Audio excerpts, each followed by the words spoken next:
Welcome, everybody. Thank you for being here tonight. I think we're all really motivated to learn about this subject tonight because otherwise we'd be home trying to stay cool because it's 88 degrees, or we'd be at the Pearl Jam concert. So I thank you for being here instead. So my name is Jennie Ellis. I'm the founder and CEO of Recruiting Bandwidth. And this is my partner, Mikaela. She is the founder and CEO of uniquelyHR. And together, we are bonded to run this meetup with the sole purpose of helping to elevate our industry. So we want to help HR and recruiting leaders move beyond being order takers to helping their clients and their customers become great at talent acquisition and talent retention. So that's what we're about. So since January, we've been launching a series of meetups that are for you to learn from and grow and develop in your career. And we hope that tonight will be one of many useful discussions for you. You know, a lot of people think that Me Too started with the events of Harvey Weinstein, and it did not. It was started by Tarana Burke many years ago, working primarily with women of color who had experienced sexual assault. But with the actions of Harvey Weinstein, the movement kind of took a new shape, was very energized, but also a little bit co-opted. And I hope Tarana Burke will forgive us. I feel like it was co-opted in a good way because we now have a shorthand for so many things that women have experienced, that people have experienced both in the workplace, outside of the workplace, et cetera. But I just did want to really credit her with the movement and not take that for granted. Right? And so my working definition of #MeToo is, what are the things that make me stop and have to talk to people? Have to is the wrong word. Stop and have to talk to people, not because I'm obligated in some way, but because I couldn't not talk to them at that particular moment. I couldn't not respond to the things that they're saying, right? And that's not something about being woke. That's just something about being a human being in the world. It's the day that like white, straight, middle-aged dudes don't adopt this and don't acknowledge that, you know, this is for all of us, is the day that we're failing. And so I'm here as much as anything else to give the perspective that I've had working my way through it.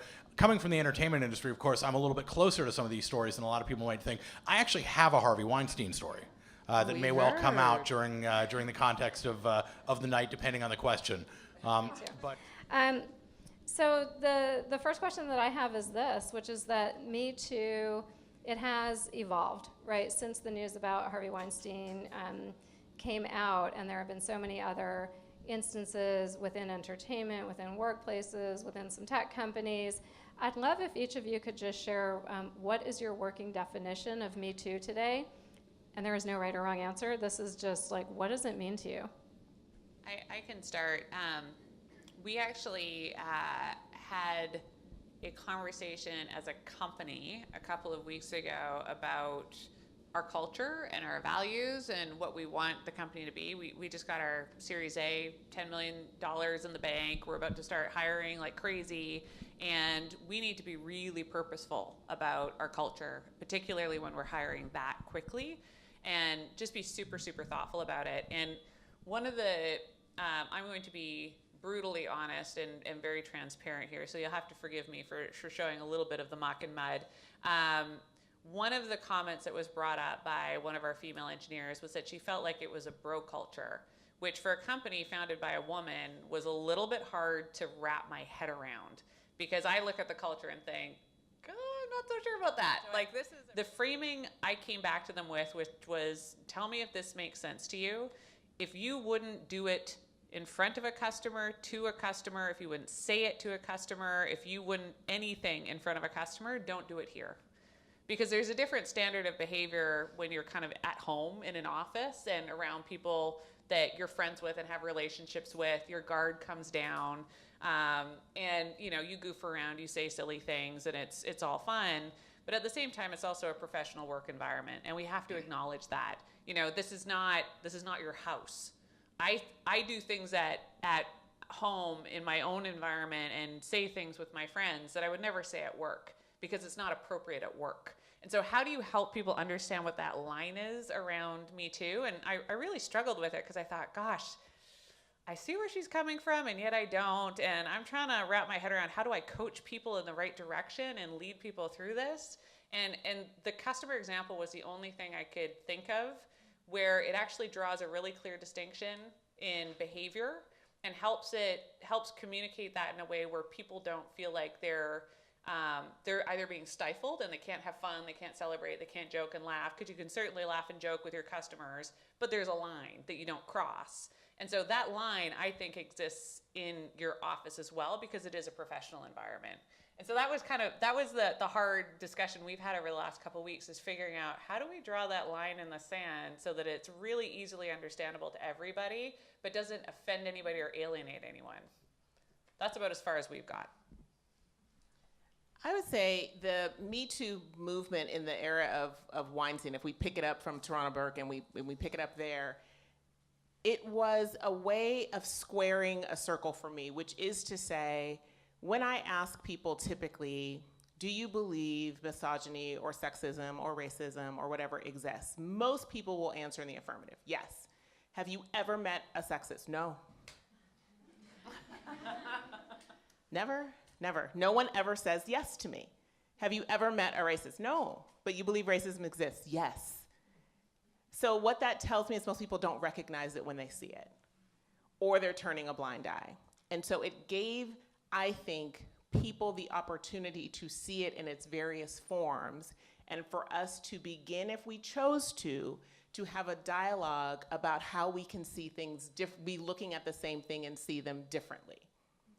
And it has given us that opportunity. We haven't always taken that opportunity, but it has allowed us to do that. And and when we do that work, when we can sit across from each other, and I've had this conversation with people I love dearly, men I love dearly, who I think wear a feminist super cape around them, and they can clearly see things differently than me.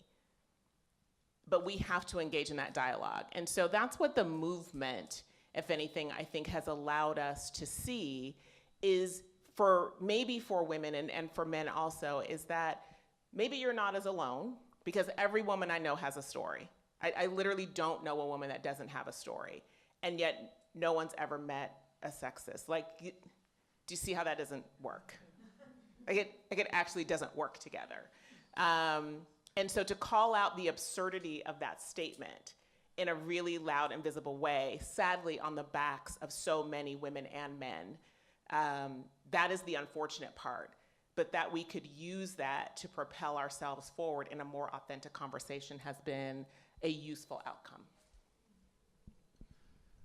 I like the would you say it in front of a customer thing. The version I've heard of it is, would you say that to The Rock? Would you say that to Dwayne Johnson? And if you wouldn't say that to Dwayne Johnson, you probably shouldn't say it to anybody. You know, nice sweater. Sure, Dwayne Johnson's not going to beat me up for telling him he's got a nice sweater. Nice butt. Probably not something I'm going to say to Dwayne Johnson. It's, you know, and I've used that one facetiously on a bunch of guys. It's funny, and I hadn't really thought of it until like literally just a minute ago listening to Angela talk. I think I have an unusual perspective on this stuff, being a like straight middle-aged white dude, in the sense of people will say stuff in front of me. Have I ever met a racist? Of course I've met a racist. I've met tons. Have I ever met a sexist? Of course I have. Because I'm a straight, middle-aged white dude. They'll talk in front of me. And so that sort of goes back to my the thing I was saying at the beginning of this, which is it's super incumbent on those of us. I mean, I don't work in HR, right? I throw none of the usual signals of like, oh, this is going to be a conversation, in finger quotes, which I would do if I wasn't holding this refreshing beverage. And because of that, it gives me an opportunity when they say this stuff in front of me, and I'm like, dude, like, settle down. That's not a thing. You don't say that. Like, you don't think it, and don't think you got to censor yourself. Let's go changing our heads rather than our voices. I actually want to build on something that you talked about, Kristina, because we get this question a lot from founders and CEOs, which is, what's the line between we're a startup, we want to have fun, maybe we do happy hour, maybe we have, alcohol in the office, and how do we do that, right? How do we maintain the sense of fun, not become overly corporate, while being sensitive to some of these important issues. And I love your kind of barometer of the customer, but what else do all of you think that startups can do to, stay fun and be careful? Like when I was a VC, I had to think long and hard about who I would go and grab drinks with after work. And were they on the blacklist? And, in Silicon Valley, there's Slack channels with, certain people, certain investors that you just don't ever be on your own with in a room. And, you start to go through this, and there's just these known lists that are known to women. They're not known to men. And because they're not known to men, because nobody talked about it, nobody is aware of it.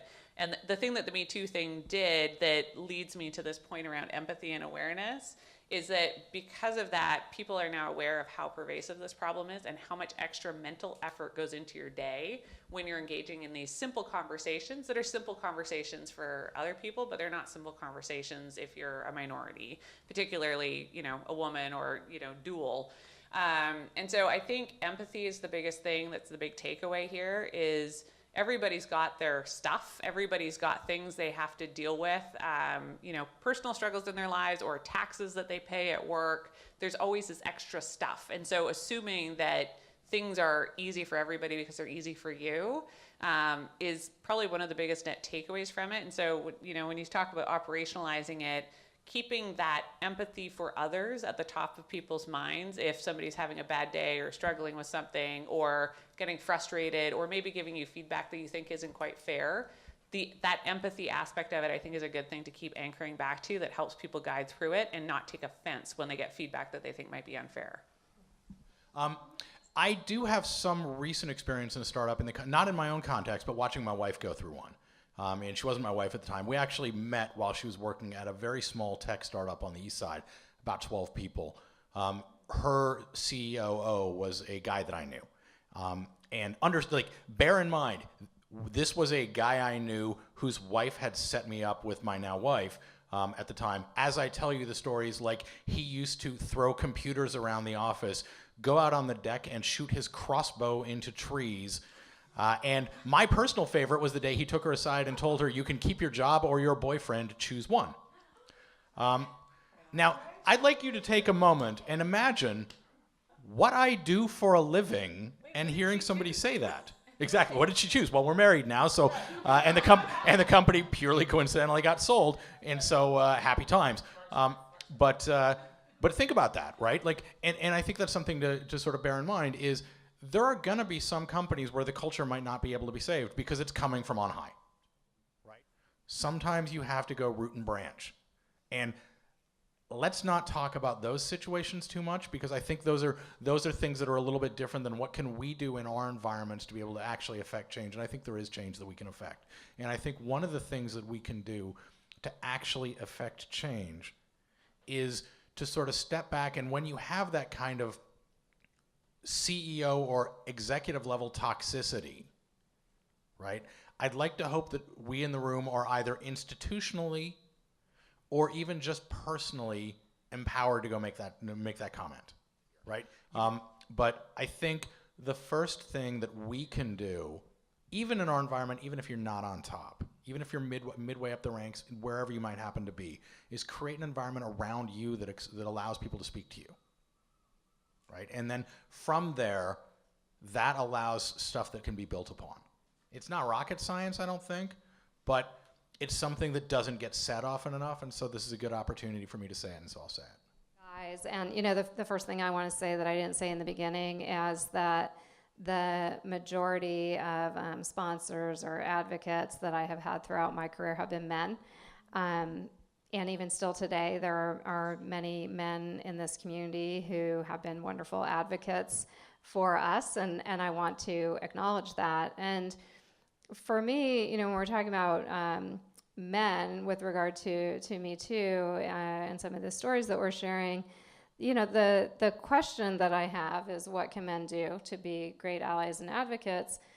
I think there's another question too, is how can we help men, be comfortable in these conversations? And I applaud that we have some, men here in the room, and I want to make sure that we're including them and bringing them along. I think they're brave to be part of the conversation because it's not always an easy one. Well, Well, and part of my answer is about being an HR professional, not about necessarily being a woman who's being harassed. That I totally agree with your answer, which is your story, you get to decide how you want to walk down there. What I hope is that allies come along, particularly men in this situation, to fix the problem that in large part they created. And to be truth tellers around that, so that the onus is not on women. We don't look at women and say, why didn't you tell? Why didn't you do this? Why didn't you just go get a different job? Why didn't you sue? Why didn't you? It's like, well, you're asking me to solve a problem I didn't create. Yeah. So this. What's been really instructive to me about this is that my innate belief that people are genuinely good and that everybody genuinely tries to do the right thing. There are a few nefarious actors, but the vast majority of people are really good people and they want to do the right thing. They just don't know how and they don't see a path to it.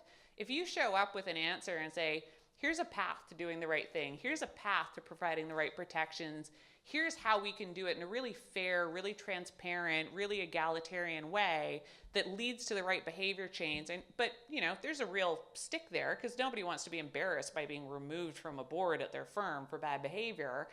That gives them a way to act on those good intentions, and it gives them that path forward. And so it reinforced my faith in good people doing good things, good, male advocates being super supportive and wanting to find a way. And if you show up with a solution, the receptiveness of it from folks is just mind-blowing, and it is so, so wonderful. So anyways, that's my story. I want to pivot off of that to something that you said that I think is, I'm happy to hear that you didn't have that. I'm not excruciatingly surprised, although it is the VC environment, so I'm a little surprised that people were that receptive to it, because this is terrible for guys too. Guys who behave badly make us all look bad. It's dumb that I have to say that out loud, but of course. The one thing that I remember Mike has asked me this, and actually Tim has asked me this as well, is how do I know? Because, they don't want to do business with people that do that. It's bad for business. It's bad investing practices. It's bad reputationally. You don't want to be tied to stuff like that, especially if you're one of the good guys. You want to distance yourself. And so they've always asked me, how do I know? And I said, ask any woman. Because, we've got radar that goes off. Like when the VC industry started to explode with this and people were getting named and thrown under the bus, all the men were surprised and none of the women were.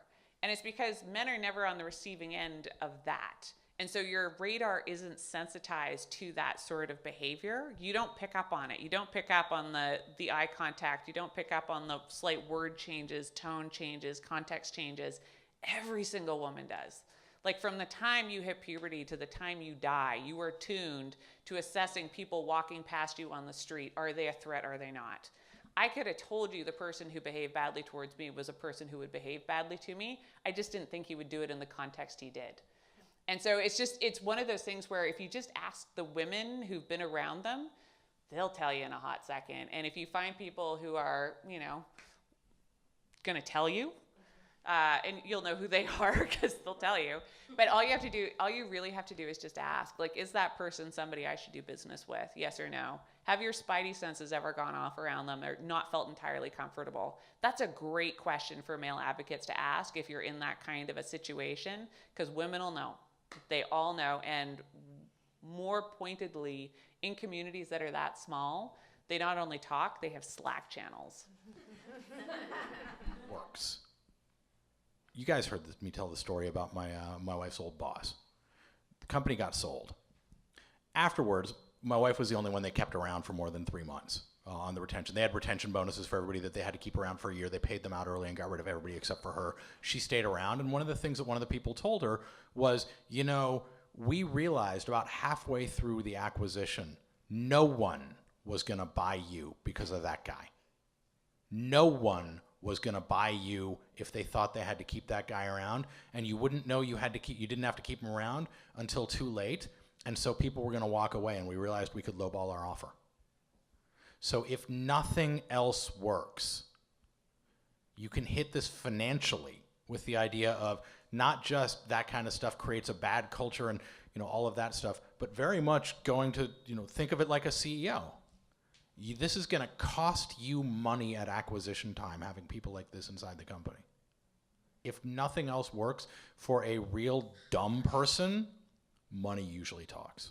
That's something that I'm not gonna be comfortable in that environment. So instead, what I'm gonna do is I'm not gonna make the sales call on Harvey Weinstein. So now Harvey Weinstein's company, or whoever's company, is gonna miss out on business opportunities because of this activity that I found out when somebody was drunk in a bar once. This stuff radiates out in ways, it's like a drop of ink in the water, and it eventually spreads out with tendrils that go all over the place. And that's maybe another way to sell in a bad management team that wants to pass this all back to you is, if you're in HR, it's like, this is your problem too, guys, because even if it's not, and I'm using guys deliberately there, this is your problem, guys, because even if you think it's only an HR issue, it's also a sales issue, it's also a business opportunities issue, it's also a price of acquisition issue, it's all sorts of things that you don't recognize because you buttonholed this only into an HR issue. Harvey. Thank you.